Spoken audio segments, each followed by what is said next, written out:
વિસ્તારથી અને સૌથી પહેલા વાત કરવી છે ભારતીય જનતા પાર્ટીના માળખામાં થઈ રહેલા ફેરફારની અને એને લઈને અફવાઓના ગરમ થયેલા બજારની પ્રદેશ પ્રમુખ નવા આવવાના છે, કારણ કે એક હોદ્દો એક વ્યક્તિ ભારતીય જનતા પાર્ટીનો આ નિયમ છે। CR પાટીલ કેન્દ્રીય મંત્રી બન્યા છે અને માટે નવા પ્રદેશ પ્રમુખની વાત ચર્ચાઈ રહી છે, પણ આ બધા વચ્ચે એક પોસ્ટ વાયરલ થઈ રહી છે રજની પટેલ કાર્યકારી પ્રમુખ બન્યાની, અને આ સત્ય છે ભારતીય જનતા પાર્ટીના પ્રવક્તા જ સામે લાવી શકે છે। યજ્ઞેશભાઈ ફોન લાઈન પર જોડાયા છે। યજ્ઞેશભાઈ, આજે પોસ્ટ વાયરલ થઈ રહી છે, શું સ્પષ્ટીકરણ?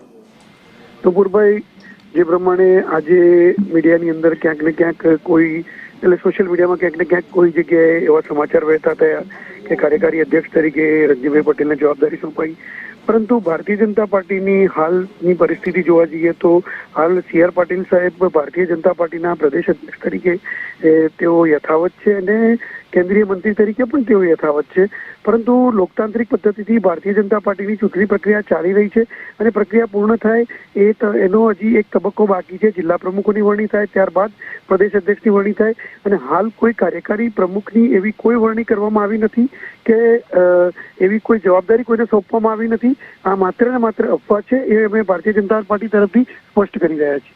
માત્ર ને માત્ર આ એક અફવા છે ભારતીય જનતા પાર્ટી તરફથી, આધિકારિક આ નિવેદન છે અને આ માત્ર અફવા છે। અફવાઓથી ન દોરાવા ભારતીય જનતા પાર્ટી દ્વારા પણ અપીલ કરવામાં આવી છે।